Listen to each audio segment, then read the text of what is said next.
மணப்பெண்ணின் பிரத்யேகமான திருமணம் Vivaha the Chennai Silks. GT Holidays, South India's #1 travel brand. You know you are special when you're with GT Holidays. கடந்த பிப்ரவரி மாதம் 25ஆம் தேதி சென்னையிலிருந்து தனியார் விமானம் ஒன்று டெல்லிக்கு புறப்பட்டு சென்றது. அந்த விமானத்தில் திருவள்ளூர் மாவட்டத்தை சேர்ந்த திமுக கவுன்சிலர் 36 வயதான பிரபாகரனும் அவருடன் ரியல் எஸ்டேட் தொழில் செய்து வரும் 36 வயதான வழக்கறிஞர் தியாகு என்பவரும் பயணித்துள்ளனர். அப்போது மதுபோதையில் இருந்த இருவரும் விமான பணிப்பெண்ணிடம் பிரச்சனை செய்துள்ளனர். மேலும் அவரது சொந்த ஊர் எது என்று கேட்டு கிண்டல் செய்துள்ளதாகவும் கூறப்படுகிறது. இதனைத் தொடர்ந்து பிரபாகரனும் தியாகுவும் விமான பணிப்பெண்ணை தவறான முறையில் தொட்டு அத்துமீறி தொல்லை கொடுத்துள்ளனர். இதனால் விமான பணிப்பெண் அதிர்ச்சி அடைந்துள்ளார். இதனைத் தொடர்ந்து தனியார் ஏர்லைன்ஸ் விமானம் டெல்லியிலிருந்து மீண்டும் சென்னை திரும்பி வந்த நிலையில் விமான பணிப்பெண் தனக்கு நடந்த கொடுமையை மீனம்பாக்கம் விமான காவல் நிலையத்தில் புகாராக அளித்துள்ளார். அதன் பேரில் வழக்கு பதிவு செய்த மீனம்பாக்கம் அனைத்து மகளிர் காவல் நிலைய ஆய்வாளர் விசாரணையை தொடங்கினார்.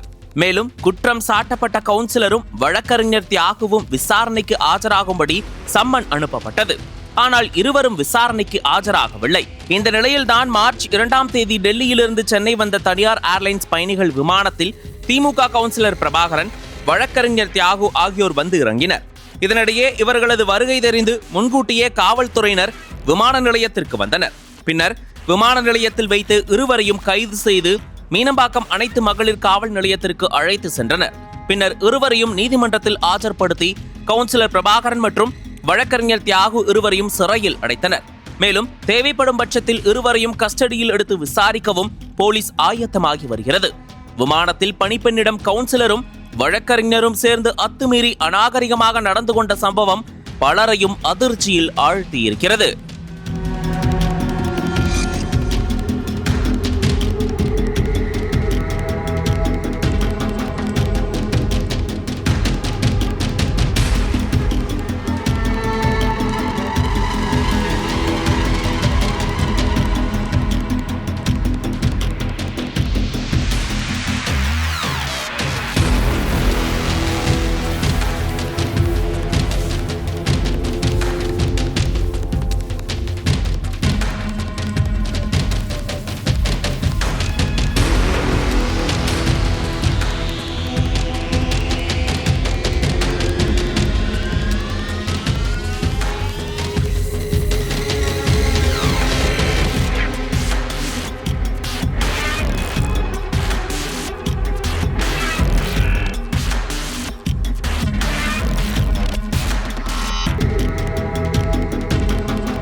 அனல் பறக்கும் செய்திகளை அப்டேட் செய்து கொள்ள நக்கீரன் களத்தை இப்பவே சப்ஸ்கிரைப் பண்ணுங்க.